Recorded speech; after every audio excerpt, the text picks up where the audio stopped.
I am Tim Wesley, and I am a 2012 Dr. Sardi alumni and an appendix cancer survivor. Due to the expertise of Dr. Sardi down here, and my friend Tess Bailey sitting over here to my right, who gave us the absolute most wonderful care while we were staying here. I ended up ironically being her number one, well not number one, but her first high-pack patient since her employment here. I want to thank Dr. Sardi for this opportunity. I was actually surprised when he asked me to speak today because he knows I love to talk. But I promised him I would keep it to 5 minutes, and I will keep it to my allotted time. Let's call April 1st, 2012, the day my life took an unexpected and unforeseen turn. This day undoubtedly would prove to be the catalyst that put the brakes on my world, yet simultaneously bringing a lot of clarity to what I truly found out was most important. As I reflect on these last 3 years, I have come to the realization that I must remain in middle ground. Cancer is devastating, but it has brought me many blessings. I have had to mourn the loss of my previous life, which has ultimately brought me to the peaceful place that I know today. April 2012 also gave me what I thought was a death sentence. I had 12 to 18 months left. My wife Denise and I quickly got our life in order. We took inventory, and we're preparing for the end.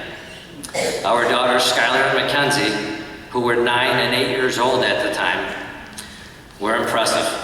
The impact this had on their life was both unbearable and painful. I will have to say, a while ago, I was backing our family van out of the driveway. Don't ask me how, but I managed to back into another vehicle in my driveway. So as I ended up getting out of the car to check the damage, I quickly realized it was something that could be fixed. My younger daughter, Mackenzie, actually cried for probably half an hour or 40 minutes. And when asked why she was so upset, she was actually afraid that it was going to cost so much money to fix both the vehicles that we wouldn't have enough money for Daddy's medicine and he would get sick again. It broke my heart. And just as short as 2 weeks ago, as I get out of the shower, I have a small calendar on the side of the wall. So I have an ileostomy bag as a result of my cancer. My wife and I keep track of how we have to change it so I can keep track of it. And I saw handwritten in her penmanship, Timothy Wesley, my hero, every day of the week. That was 2 weeks ago. My daughters have an amazing, amazing compassion for life and for others now. It certainly is a level that just mere parenting from Denise and I could not have achieved, nor could we have produced this. I always thought I had a super, super good work and life balance. After all, my family had all it needed. Nothing was broken, and I had forever on my side. Cancer brought a real super, super sharp focus on family, and I quickly realized I was not doing a good job. My girls didn't need all these things that I thought they needed. All they really needed was me. I am more sensitive to that now, and I've always really wanted life to slow down because I felt I was missing a ton of moments. These moments and these thoughts now consume me. I just want time to speed up now. So how strange is that it has all come to this, that I'm afraid I'm going to miss something.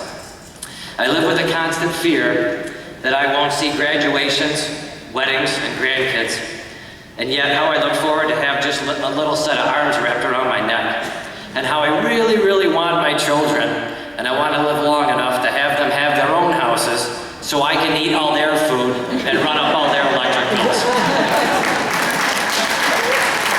I have been given a second chance, and a chance most people are not given. I will not waste this. I survived cancer, yet it may come back, but I'm here now, and what seriously could be any better than this? Cancer taught me that is a gift, and cancer taught me that, and that's a gift in disguise.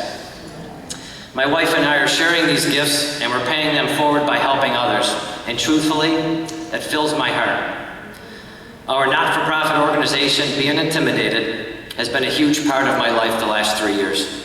It provides us with much joy, but yet at times a certain amount of sadness.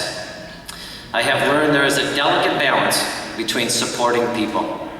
The feeling of helping people is awesome. Losing somebody to cancer is super painful. These experiences have allowed me to connect with some truly amazing people I otherwise probably would have not met. I have learned so much, and I will be forever grateful. This is the real beauty that cancer has provided me. The losses have taught me how to mourn without allowing the sadness to totally consume me. This, my friends, is how cancer and my family can effectively coexist. It is the only way. Looking back through the treatments, the surgery, and all the setbacks, and how I fought through it all, I now know my true strength. I believe I can do anything. I live with absolutely no regrets, and I want everyone to be true to yourself. Be who you want to be. Do what you want to do. Live in the moment, the here and the now. It's okay to worry, but I want you to compartmentalize it. Give it time and space, but put it away. Cancer does not define any of us. Our actions do. So give good and get good. Thank you, Dr. Sartor, for your expertise, and thank you all for listening this afternoon.